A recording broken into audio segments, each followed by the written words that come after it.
was holding court, and in walked a little old lady. She looked like she'd walked a long way. She looked very tired.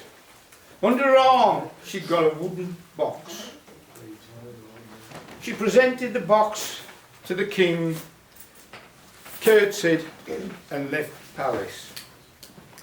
That evening, the king took the box and he looked at it. It's beautiful.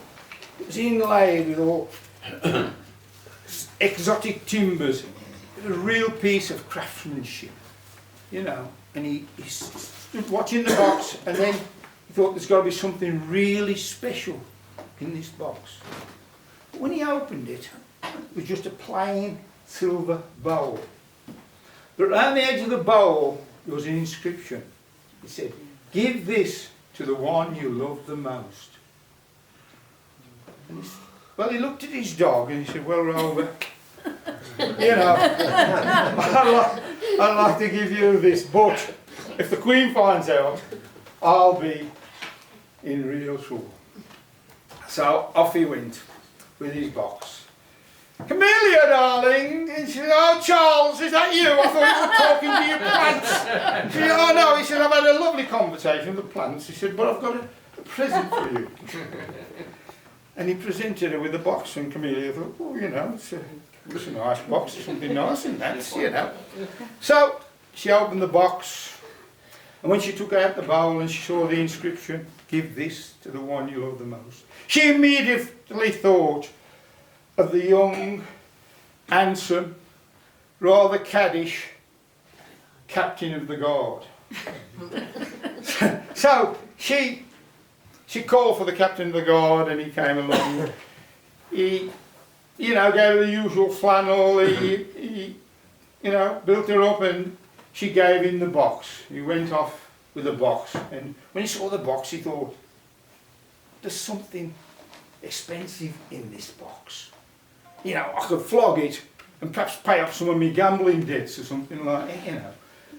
But when he opened the box and he saw the inscription and just a plain silver bowl, "Well, give this to the one you love the most." Well, no doubt about it, there's only one person he loved, and that was himself. But then he thought, "Oh, hang on, how about that pretty young maid, you know, who I've been trying to get off with? Perhaps this'll, you know, give me a bit of a lead with her." So he presented the maid with the box. And he tried to corner her in, but she was too quick for him. She dodged past him, you know. Before he could say, "Give us a kiss," she was gone with the box. And when she opened the box and saw the inscription, she knew exactly who she was going to give that to. You see, young Tom, the stable lad, she was madly in love with him.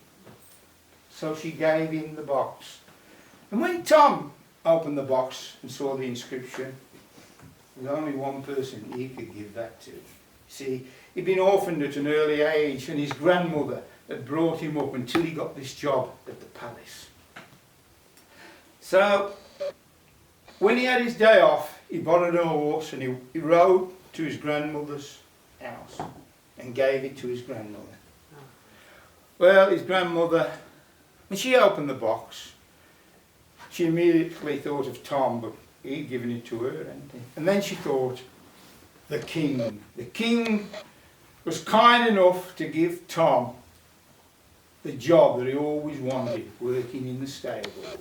So, the next morning, when the king was holding court, a little old lady walked in. She looked like she'd walked a long way. She got a wooden box under her arm. She presented it to the king. And that evening, the king opened the box. He took out the dish.